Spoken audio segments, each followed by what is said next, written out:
Viewers break तो बाद तुहाडा स्वागत है जी। डॉक्टर साहब हुण असीं अपने दर्शकों नूं आईयां ईमेल ते मैसेज नूं पढ़दे हां। साडी पहली ईमेल आई है आस्ट्रेलिया तो वीर मनवीर सिंह मोहन जी दी। ਇਹ ਲਿਖਦੇ ਹਨ ਸਤਿਕਾਰਯੋਗ ਡਾਕਟਰ ਸਾਹਿਬ ਅਤੇ ਸਮੁੱਚੀ ਟੀਵੀ 84 ਦੀ ਟੀਮ ਨੂੰ ਦਾਸ ਵੱਲੋਂ ਵਾਹਿਗੁਰੂ ਜੀ ਕਾ ਖਾਲਸਾ ਵਾਹਿਗੁਰੂ ਜੀ ਕੀ ਫਤਿਹ। ਸਭ ਤੋਂ ਪਹਿਲਾਂ ਆਪ ਜੀ ਦਾ ਬਹੁਤ-ਬਹੁਤ ਧੰਨਵਾਦ ਕਿ ਆਪ ਜੀ ਨੇ ਖਾਲਿਸਤਾਨ ਦਾ ਐਲਾਨਨਾਮਾ ਭੇਜਿਆ। ਡਾਕਟਰ ਸਾਹਿਬ ਆਪ ਦੀ ਸਿੱਖ ਡੇ ਪਰੇਡ ਮੌਕੇ ਸਪੀਚ ਦੇਖ ਕੇ ਅਤੇ ਸੰਗਤ ਵਿੱਚ ਉਤਸ਼ਾਹ ਦੇਖ ਕੇ ਬੜਾ ਚੰਗਾ ਲੱਗਾ। ਇਹ ਪਰੇਡ ਹਿੰਦੁਸਤਾਨੀ ਹਕੂਮਤ ਦੇ ਮੂੰਹ ਤੇ ਇੱਕ करारी चपेड़ वांगू प्रतीत होंदा सी। जिथे हिंदुस्तान विच बैठी साडी भोली कौम नशिਆਂ ਦੇ वस पई हुई है, उत्थे बाहर बैठे सिख इस गल नूं यकीनी बना रहे ने कि चाहे जिन्ना मर्जी जुल्म कर लवो पर असी अपना हक अपना कौमी कर लैण तों बिना तुहानूं सुख दी नींद नहीं सौण देवांगे। पंजाब तां हुण इन्हां हत्थों जाना ही है, पर हुण तां हिंदुस्तानी हुकूमत नूं इह सोचना चाहिदा है कि उन्हां दिल्ली किवें बचाउणी है। जिवें मुगल बाज बचाउंदे बचाउंदे राज भी गवा बैठे, इन्हां ने भी उही हाल करवाउणा है। दूसरी गल जो आप जी बहुत वारी कहंदे हो कि सानू सिर्फ गल्लां ही नहीं करनियां चाहिदियां पर कुछ कार्रवाई भी करनी चाहिदी है। मैं मैलबर्न विच रहिंदा हां अते इत्थे रहिंदे अपने वीरां भैणां नूं भी बेनती करना चाहता हां कि आपां आस्ट्रेलिया विच भी एकजुट होईए तां कि अमरीका कनेडा वांग एक साझा फ्रंट कौमी मुद्दिਆਂ ਨੂੰ सामने रख के अते पंथ दी चढ़दी कला वास्ते अपना बना सकीए। जे कोई वीर भैन मेरे नाल इस मुद्दे ते सहमत है ਅਤੇ संपर्क करना चाहता है ਤਾਂ ਕਿਰਪਾ ਕਰਕੇ ਮੈਨੂੰ ਈਮੇਲ ਕਰਨਾ ਤਾਂ ਕਿ ਕੌਮੀ ਭਲੇ ਵਾਸਤੇ ਆਪਣਾ ਪੂਰਾ ਯੋਗਦਾਨ ਪਾ ਸਕੀਏ। ਵਾਹਿਗੁਰੂ ਜੀ ਕਾ ਖਾਲਸਾ ਵਾਹਿਗੁਰੂ ਜੀ ਕੀ ਫਤਿਹ। ਵੀਰ ਮਨਵੀਰ ਸਿੰਘ ਮੋਹਨ ਜੀ ਦਾ ਬਹੁਤ ਬਹੁਤ ਧੰਨਵਾਦ। ਉਹਨਾਂ ਨੇ ਸਾਨੂੰ ਮੈਲਬਰਨ ਆਸਟ੍ਰੇਲੀਆ ਤੋਂ ਲਿਖਿਆ ਜੀ। ਉਹਨਾਂ ਨੂੰ ਸਪੀਚ ਚੰਗੀ ਲੱਗੀ। ਨਿਊਯਾਰਕ ਪੈਰੇਡ ਦੇ ਮੌਕੇ ਤੇ ਸੰਗਤ ਵਿਚਲਾ ਉਤਸ਼ਾਹ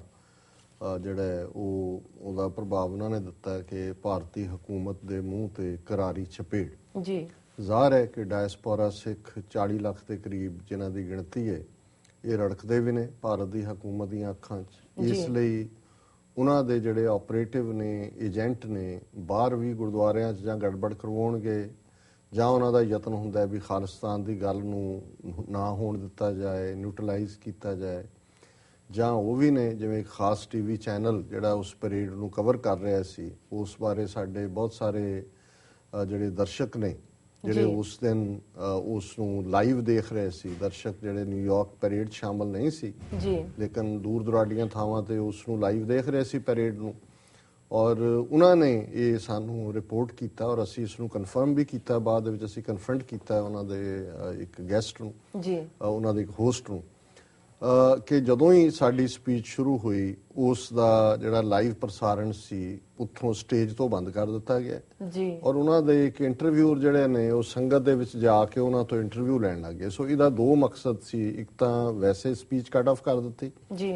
ਦੂਸਰਾ ਜਦੋਂ ਤੁਸੀਂ ਇੰਟਰਵਿਊ ਲੈ ਰਹੇ ਹੋ ਇੱਕ ਉੱਚਾ ਬੋਲ ਰਿਹਾ, ਦੂਜਾ ਹੋ ਰਿਹਾ, ਉਹਦੇ 'ਚ ਇੱਕ ਡਿਸਟਰਬੈਂਸ ਵੀ ਕ੍ਰੀਏਟ ਹੋ ਰਹੀ ਹੈ ਜਿਹੜੀ ਭਾਵੇਂ ਪਿਛਲੀਆਂ ਸਫਾ 'ਚ ਹੀ ਸੀ। ਅੱਗੇ ਤਾਂ ਇੰਨਾ ਜੋਸ਼ ਸੀ ਕਿ ਸਾਹਮਣੇ ਉਹ ਨਹੀਂ ਆਏ, ਲੇਕਿਨ ਉਹਨਾਂ ਦਰਸ਼ਕਾਂ ਨੇ ਦੱਸਿਆ ਕਿ ਬੈਕਗਰਾਊਂਡ ਦੇ ਵਿੱਚ ਤੁਹਾਡੀ ਆਵਾਜ਼ ਵੀ ਸੁਣ ਰਹੀ ਸੀ ਭਾਵੇਂ ਉਹ ਇੰਟਰਵਿਊ ਲੈ ਰਹੇ ਸੀ, ਔਰ ਜਦੋਂ ਨਾਅਰੇ ਸੰਗਤ ਵੱਲੋਂ ਲਾਏ ਜਾ ਰਹੇ ਸੀ ਉਹਨਾਂ ਦੀ ਆਵਾਜ਼ ਵੀ ਸੀ। ਸੋ ਅਸੀਂ ਸਮਝਦੇ ਹਾਂ ਵੀ ਇਹ ਜਿਹੜੇ ਹੁਣ ਔਰ ਉਸ ਤੋਂ ਪਹਿਲਾਂ ਵੀ ਇੱਕ ਹੋਰ ਪੰਜਾਬ ਦੀ ਅਕਾਲੀ ਸਰਕਾਰ ਦਾ ਚੈਨਲ ਹੈ ਜਿਹਨਾਂ ਬਾਰੇ ਅਕਸਰ ਐਤਕੀ ਵੀ ਔਰ ਪਹਿਲਾਂ ਵੀ ਇਹ ਰਿਹਾ ਕਿ ਜਿਵੇਂ ਹੁਣ ਪੈਰੇਡ ਮਾਰਚ ਚੱਲ ਰਿਹਾ ਪੈਰੇਡ ਦਾ, ਪਹਿਲੇ ਗੁਰੂ ਗ੍ਰੰਥ ਸਾਹਿਬ ਦਾ ਫਲੋਟ ਹੈ ਜਾਂ ਦੂਸਰਾ, ਹੁਣ ਐਤਕੀ ਤਾਂ ਉਹ ਵੀ ਨਹੀਂ ਸ਼ੈਤਾਨੀ ਕਰ ਸਕੇ ਕਿਉਂਕਿ ਸਾਰੇ ਹੀ ਫਲੋਟਾਂ ਤੇ ਤੋਂ ਖਾਲਿਸਤਾਨ ਦੀ ਗੱਲ ਹੋ ਰਹੀ ਸੀ, ਖਾਲਿਸਤਾਨ ਦੇ ਝੰਡੇ ਸੀ। ਪਰ ਪਿਛਲੀਆਂ ਪੈਰੇਡਸ ਦੇ ਵਿੱਚ ਇਹ ਹੁੰਦਾ ਹੈ ਵੀ ਜਦੋਂ ਸਿੱਖ ਯੂਥ ਆਫ ਅਮਰੀਕਾ ਦਾ ਫਲੋਟ 5 ਖਾਲਿਸਤਾਨ ਦੇ ਨਿਸ਼ਾਨ ਸਾਹਿਬ ਲੈ ਕੇ ਉਹ ਪਹੁੰਚਦੇ ਨੇ ਤਾਂ ਉਦੋਂ ਹੀ, ਔਰ ਉਹ ਪੈਰੇਡ ਪੰਜਾਬ 'ਚ ਵੀ ਬ੍ਰੌਡਕਾਸਟ ਹੋ ਰਹੀ ਹੁੰਦੀ ਸੀ ਲਾਈਵ, ਉਦੋਂ ਹੀ ਉਹ ਕੱਟ ਦਿੰਦੇ ਸੀ। ਸੋ ਜਿੱਥੇ ਇਸ ਕਿਸਮ ਦੀ ਬੇਈਮਾਨੀ ਹੈ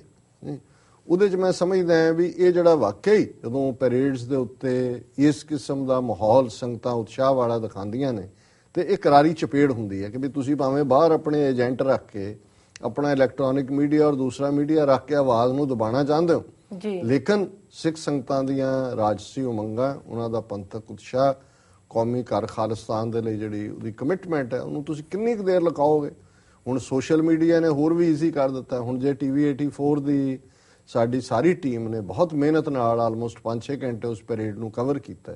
ਔਰ ਹੁਣ ਉਹ ਜਿਹੜੀ ਸਪੀਚ ਹੈ ਜੇ ਉਹਦੇ ਤੇ ਇੰਟਰਨੈਟ ਤੇ ਅਪਲੋਡ ਹੋਈ ਹੈ ਉਹ ਰੈਕਰਡ ਹੈ। ਦੱਸ ਦਿਓ ਜੀ ਸਿੱਖ ਬਾਹਰਲੇ ਖਾਲਿਸਤਾਨ ਨਹੀਂ ਮੰਗਦੇ, ਮੂੰਹ ਤੇ ਚਪੇੜ ਪੈ ਰਹੀ ਹੈ ਕਿ ਵੀ ਮੰਗਦੇ ਹੀ ਨਹੀਂ, ਤੁਹਾਡੇ ਤੋਂ ਖੋਣਾ ਚਾਹੁੰਦੇ ਨੇ। ਔਰ ਦੂਸਰੀ ਗੱਲ ਉਹਨਾਂ ਨੇ ਕਹੀ, ਉਹਨਾਂ ਨੇ ਵੀ ਇਹੀ ਸ਼ਬਦ ਕਹੇ ਕਿ ਵੀ ਪੰਜਾਬ 'ਚ ਤਾਂ ਜਿਹੜੀ ਭੋਲੀ ਭਾਲੀ ਕੌਮ ਨਸ਼ਿਆਂ ਦੇ ਹਵਾਲੇ ਕੀਤੀ ਹੋਈ ਹੈ,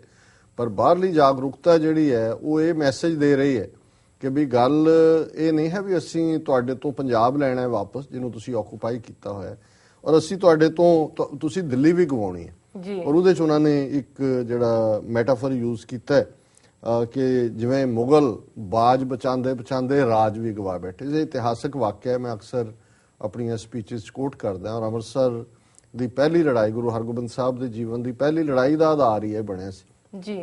ਕਿ ਸ਼ਿਕਾਰ ਤੇ ਗੁਰੂ ਹਰਗੋਬਿੰਦ ਸਾਹਿਬ ਔਰ ਸਿੱਖ ਚੜੇ ਹੋਏ ਸੀ, ਕਿਉਂਕਿ ਬੜਾ ਸੰਘਣਾ ਜੰਗਲ ਸੀ ਅੰਮ੍ਰਿਤਸਰ ਤੇ ਲਾਹੌਰ ਦੇ ਵਿਚਾਲੇ ਵੀ, ਇਧਰ ਛੰਭ ਸੀ, ਜੰਗਲ ਸੀ, ਤੇ ਉਧਰੋਂ ਕਿਉਂਕਿ ਲਾਹੌਰ ਵੀ ਜਹਾਂਗੀਰ ਦਾ ਪਸੰਦੀਦਾ ਸ਼ਹਿਰ ਸੀ, ਉਸ ਤੋਂ ਬਾਅਦ ਸ਼ਾਹਜਹਾਂ ਆਇਆ ਹੋਇਆ ਸੀ ਉੱਥੇ ਜੀ, ਉਹ ਚੜੇ ਹੋਏ ਸੀ ਸ਼ਾਹੀ ਜਿਹੜੇ ਨੇ ਸ਼ਿਕਾਰ ਪਾਰਟੀ ਵੀ, ਔਰ ਕੁਦਰਤਨ ਜਿਹੜਾ ਸ਼ਾਹੀ ਫੌਜ ਦਾ ਬਾਜ ਸੀ ਇੱਕ, ਜਦੋਂ ਗੁਰੂ ਕਾ ਬਾਜ ਵੀ ਉੱਪਰ ਅਸਮਾਨ 'ਚ ਸੀ ਤੇ ਉਹ ਵੀ ਚੜਿਆ ਹੋਇਆ ਸੀ, ਉਹਨਾਂ ਏਰੀਏ 'ਚ ਆ ਗਏ, ਉਹ ਬਾਜ ਗੁਰੂ ਦਾ ਘੇਰ ਕੇ ਉਹਨੂੰ ਬਾਜ ਨਾਲ ਹੀ ਆ ਗਿਆ, ਸ਼ਾਹੀ ਬਾਜ ਵੀ ਇੱਧਰ ਆ ਗਿਆ। ਜਦੋਂ ਇਧਰਲੇ ਖੈਮੇ 'ਚ ਟਿਕਿਆ ਤੇ ਹੁਣ ਉਹਨਾਂ ਦੇ ਜਦੋਂ ਉਹਨਾਂ ਨੂੰ ਪਤਾ ਲੱਗਾ ਵੀ ਬਾਜ ਕਿੱਧਰ ਗਿਆ, ਉਹਨਾਂ ਨੇ ਦੂਰੋਂ ਇਹ ਦੇਖਿਆ ਕਿ ਵੀ ਗੁਰੂ ਹਰਗੋਬਿੰਦ ਸਾਹਿਬ ਦੀ ਸ਼ਿਕਾਰ ਪਾਰਟੀ ਹੈ ਨਾਲ, ਔਰ ਉਹਨਾਂ ਨੇ ਫਿਰ ਬੜੀ ਧੌਂਸ ਦੇ ਨਾਲ ਮੰਗਣਾ ਚਾਹਿਆ ਕਿ ਜੀ ਤੁਸੀਂ ਜੁਰਤ ਕਿਵੇਂ ਕੀਤੀ, ਜੀ ਤੁਹਾਡਾ ਬਾਜ ਨੇ ਹਿੰਮਤ ਕਿੱਦਾਂ ਕੀਤੀ ਕਿ ਉਹ ਬਾਦਸ਼ਾਹ ਦੇ ਬਾਜ ਨੂੰ ਜਿਹੜਾ ਉਹ ਘੇਰ ਲੈ, ਜਾਂ ਉਹਨਾਂ ਨੇ ਕਿ ਸਿੱਖਾਂ ਨੇ ਜਿਹੜਾ ਕਿਹਾ ਜੀ ਜੋ ਸ਼ਰਨ ਆਏ ਤੇ ਸਕੰਠ ਲਾਏ, ਹੁਣ ਸਾਡੀ ਸ਼ਰਨ ਆ ਗਿਆ ਬਾਜ, ਹੁਣ ਤੁਹਾਡਾ ਨਹੀਂ, ਇਹ ਸਾਡਾ ਹੈ। ਔਰ ਗੁਰੂ ਸਾਹਿਬ ਨੇ ਸਿੱਖਾਂ ਨੂੰ ਕਿਹਾ ਕਿ ਭਾਈ ਦੇਖ ਲਓ ਕੀ ਜਵਾਬ ਦਈ ਹੈ ਇਹਨਾਂ ਨੂੰ, ਹੁਣੇ ਮੰਗਦੇ ਨੇ ਜੀ, ਤੇ ਜਿਹੜਾ ਜਵਾਬ ਉਹਨਾਂ ਨੂੰ ਦਿੱਤਾ ਸਿੱਖਾਂ ਨੂੰ ਇਹ ਸੀ ਕਿ ਤਾਜ ਬਾਜ ਸਭ ਹੂੰ ਹਮਲੀਨ ਜੀ, ਕਿ ਤੁਸੀਂ ਬਾਜ ਮੰਗਦੇ ਹੋ, ਅਸੀਂ ਤੁਹਾਡਾ ਤਾਜ ਵੀ ਲੈਣਾ ਜੀ। ਸੋ ਇਹ ਜਿਹੜੀ ਗੱਲ ਉਹਨਾਂ ਨੇ ਕਹੀ ਹੈ ਕਿ ਵੀ ਇਹਨਾਂ ਨੇ ਤਾਂ ਇਹ ਸਮਝਿਆ ਸੀ ਦਿੱਲੀ ਦੇ ਹਾਕਮਾਂ ਨੇ ਕਿ ਸਾਡਾ ਅਕਾਲ ਤਖਤ ਢਾਹ ਕੇ ਸਾਡੀ ਜਵਾਨੀ ਖਤਮ ਕਰਕੇ ਮਾਰ ਕੇ ਵੀ ਸਿੱਖ ਤਾਂ ਪੜ੍ਹਦੇ ਹੁੰਦੇ ਸੀ ਰਾਜ ਕਰੇਗਾ ਖਾਲਸਾ, ਐਸੀ ਮਾਰ ਮਾਰੀ ਹੈ ਕਿ ਯਾਦ ਕਰੇਗਾ ਖਾਲਸਾ, ਇਹ ਭੁੱਲਣਗੇ। ਪਰ ਸਿੱਖਾਂ ਨੇ ਇੰਦਰਾ ਗਾਂਧੀ ਦੇ ਵੀ ਪੁਰਖਿਆਂ ਨੂੰ ਯਾਦ ਕਰਾ ਦਿੱਤਾ, ਨਾਲੇ ਉਹਦੀਆਂ ਨਸਲਾਂ ਨੂੰ, ਜਨਰਲ ਵੈਦਿਆ ਨੂੰ ਵੀ ਕਰਾ ਦਿੱਤਾ, ਬਾਕੀਆਂ ਨੂੰ ਵੀ ਯਾਦ ਕਰਵਾ ਦਿੱਤਾ ਕਿ ਵੀ ਯਾਦ ਤੁਸੀਂ ਕਰੋਗੇ ਕਿ ਕਿਹੜੀ ਕੌਮ ਦੇ ਨਾਲ ਤੁਸੀਂ ਪੰਗਾ ਲਿਆ, ਖਾਲਸਾ ਤਾਂ ਰਾਜ ਹੀ ਕਰੇਗਾ, ਰਾਜ ਕਰੇਗਾ ਖਾਲਸਾ, ਆਕੀ ਰਹੇ ਨਾ ਕੋਈ। ਔਰ ਬੜੀ ਸਿੰਪਲ ਗੱਲ ਹੈ ਕਿ Khalsa shall rule, nobody shall defy it, ਕਿਸੇ ਨੂੰ ਆਕੀ ਰਹਿਣ ਦਾ ਡਿਫਾਈ ਕਰਨ ਦਾ ਹੱਕ ਹੀ ਨਹੀਂ, ਖਾਲਸੇ ਦਾ ਰਾਜ ਕਰਨ ਦਾ ਮੁੱਢਲਾ ਹੱਕ ਹੈ ਕਿ ਇਹ ਗੁਰੂ ਨੇ ਸਾਨੂੰ ਪਾਤਸ਼ਾਹੀ ਦਿੱਤੀ ਹੋਈ ਹੈ ਕਿ ਹਮ ਪਾਤਸ਼ਾਹੀ ਸਤਗੁਰ ਦੇਈ ਹੰਨੇ ਹੰਨੇ ਲਾਏ, ਜੈ ਜੈ ਬਹਿ ਜ਼ਮੀਨ ਮਲ ਤਹਿ ਤਹਿ ਤਖਤ ਬਣਾਏ। ਅਸੀਂ ਜਿਹੜੀ ਇਹ ਬਾਦਸ਼ਾਹਤ ਹੈ ਮੀਰੀ ਹੈ ਘੋੜੇ ਦੇ ਹੰਨੇ ਨਾਲ ਬੰਨੀ ਹੋਈ ਹੈ, ਜਿੱਥੇ ਅਸੀਂ ਬੈਠ ਜਾਈਏ ਉੱਥੇ ਤਖਤ ਹੈ, ਇਹ ਹੈ ਖਾਲਸਾ ਬਾਦਸ਼ਾਹ ਜਾਂ ਬਾਗੀ ਦੀ ਸਪਿਰਿਟ। ਔਰ ਜ਼ਾਹਰ ਹੈ ਕਿ ਇਸ ਦਿੱਲੀ ਤਖਤ ਵਾਲਿਆਂ ਨੇ, ਹਿੰਦੂ ਤਵੀਆਂ ਨੇ ਅਕਾਲ ਤਖਤ ਢਾਹ ਕੇ ਹਰਮੰਦਰ ਸਾਹਿਬ ਤੇ ਹਮਲਾ ਕਰਕੇ ਆਪਣੀ ਮੌਤ ਦੀ ਚਿੱਠੀ ਤਾਂ ਆਪ ਹੀ ਲਿਖੀ ਹੋਈ ਹੈ, ਆਪਣੀ ਚਿੱਠੀ ਪੜਵਾਈ ਹੋਈ ਹੈ ਕਿ ਜਿਨ ਕੀ ਚੀਰੀ ਦਰਗਾਹ ਪਾਟੀ ਤੇ ਨਾ ਮਰਨਾ ਭਾਈ। ਹੁਣ ਇਹਨਾਂ ਦੀ ਚਿੱਠੀ ਤਾਂ ਫਟੀ ਹੋਈ ਹੈ ਦਰਗਾਹ ਚੋਂ, ਜਦੋਂ ਰੱਬ ਦੇ ਘਰ ਤੇ ਹਮਲਾ ਕਰ ਦਿੱਤਾ ਟੈਂਕਾਂ ਤੋਪਾਂ ਨਾਲ, ਚਿੱਠੀ ਤਾਂ ਫਟ ਗਈ। ਇਹ ਵੀ ਪੁਰਾਣੀ ਇੱਕ ਪਰੰਪਰਾ ਸੀ ਕਿ ਜਦੋਂ ਕੋਈ ਚਿੱਠੀ ਕਿਸੇ ਦੀ ਮੌਤ ਹੋ ਜਾਂਦੀ ਸੀ ਤੇ ਉਹ ਲਿਖ ਕੇ ਸੰਦੇਸ਼ਾ ਭੇਜਦੇ ਸੀ ਤੇ ਉਹਨੂੰ ਉੱਤੋਂ ਪਾੜ ਦਿੰਦੇ ਸੀ ਥੋੜਾ ਜਿਹਾ,